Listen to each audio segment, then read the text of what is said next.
पांचवा जो प्रश्न है, दर्शाइए कि एक चतुर्भुज के विकर्ण बराबर हों और परस्पर समकोण पर समद्विभाजित करें तो वह एक वर्ग होता है। तो ये प्रश्न हमको दिया गया है, हमें वर्ग सिद्ध करना है। तो देखो, वर्ग के लिए क्या जरूरी होता है, क्या लक्षण क्या गुण होते हैं उसके, कि सभी भुजाएं बराबर और एक कोण या चार के चार कोण समकोण हमको दिखाने होंगे। ठीक हो गया।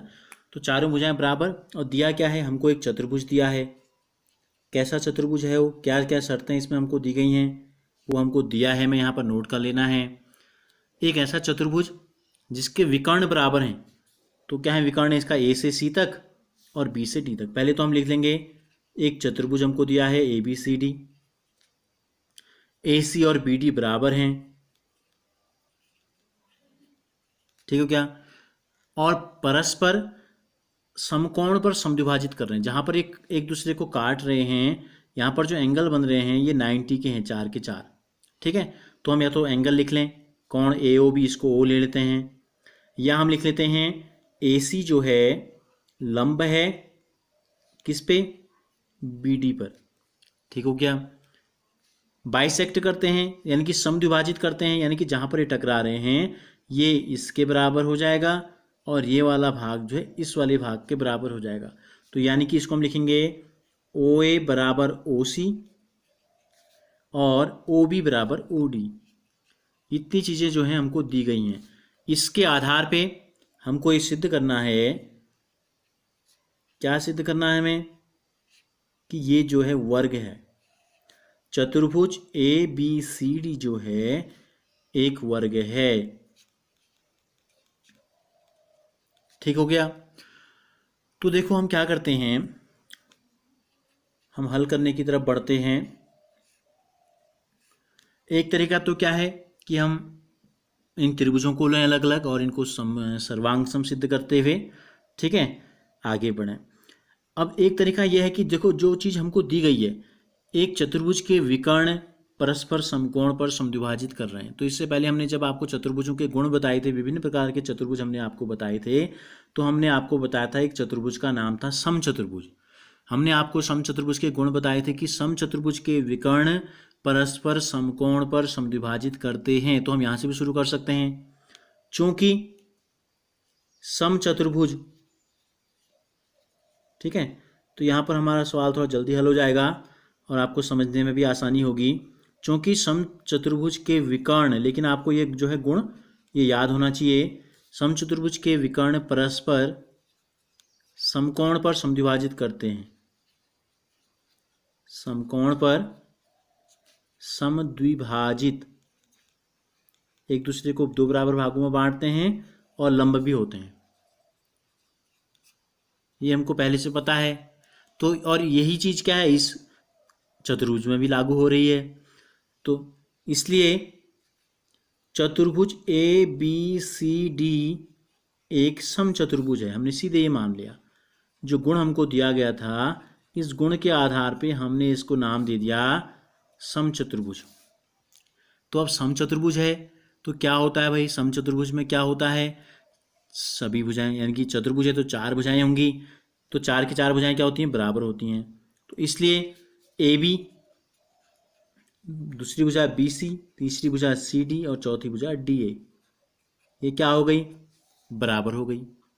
तो वर्ग की हमको दो चीज़ें सिद्ध करनी है, एक तो चारों भुजाएं बराबर और चारों कोण समकोण। तो इतना समझ में आ गया। ठीक है, चारों भुजाएं क्या हो गई, बराबर हो गई। अब हम लेते हैं कोण निकालने के लिए हम क्या करते हैं, देखो हम कोई दो त्रिभुज ले लेते हैं।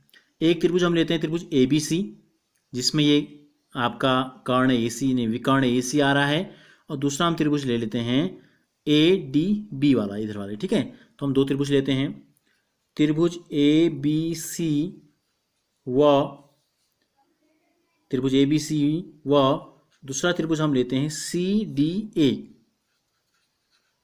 इन दोनों त्रिभुजों में क्या समानता है, देखो पहले त्रिभुज में ए सी है और इस त्रिभुज में जो है बी डी। अच्छा, ये त्रिभुज लेना हमको, ये त्रिभुज ये लेना था, ये वाला। ठीक है, बी डी ए कर लेते हैं इसको, इसको हम कर लेते हैं बी डी ए। ठीक है, कौन सा, बी डी ए। तो क्या कॉमन है इसमें, इसमें बी डी, तो ए सी बराबर बी डी। चतुर्भुज के विकर्ण बराबर हों, AC व BD, हमने यहाँ AC बराबर BD लिखना है, दिया गया है हमको। ठीक है, ये जो है चीज दी गई है। समीकरण नंबर 2 ले लेते हैं। अब ये देखो 4 की 4 भुजाएं बराबर हैं, तो क्या हो जाएगा, ये जो भुजा है इस त्रिभुज की, इस भुजा के बराबर तो है ही, तो BC बराबर AD, BC बराबर AD, समीकरण 1 से ठीक हो गया, 2 भुजाएं बराबर हो गई। और तीसरी भुजा जो है AB जो है दोनों में कॉमन है। देखो AB जो है दोनों में कॉमन है। समीकरण नंबर 2 यहाँ लिया था, 3 ले लेते हैं। ये क्या है, हिंदी में हम बोलते हैं इसको उभयनिष्ठ भुजा। कैसी भुजा है, दोनों में उभयनिष्ठ है, यानी कि कॉमन है। तो पहले त्रिभुज के तीनों भुजाएं दूसरे त्रिभुज की तीनों भुजाओं के अलग अलग बराबर हो गए, तो क्या हो गया, इसलिए जो त्रिभुज हमने लिया था त्रिभुज ABC, ये सर्वांगसम हो गया त्रिभुज BDA के। समीकरण नंबर 4, प्रॉपर्टी कौन सी लगी, SSS, सर्वांग समता कसौटी या प्रतिबंध या रूल, जो भी आप लिखना चाहें, ये हमने लगा दिया। तो अब इनके क्या होंगे, दो त्रिभुज सर्वांगसम हैं, तो इसका मतलब सभी अंग बराबर है। 3 की 3 भुजाएं बराबर थी, तो 3 के 3 कोण भी क्या होंगे, बराबर होंगे। तो इससे हमको क्या निकल गया, 3 के 3 कोण जो हो गए वो बराबर हो गए, पहले त्रिभुज के दूसरे त्रिभुज के। हमें तीनों की जरूरत नहीं है, हम केवल ये वाला कोण ले लेते हैं। त्रिभुज ABC में ये वाला कोण और त्रिभुज BDA में ये वाला कोण दोनों बराबर हो गए। अगर हम इसको x ले लें पूरे को, तो ये भी कितना हो गया, x हो गया। ठीक हो गया। दूसरी चीज, अब इसी प्रकार अगर हम क्या करें,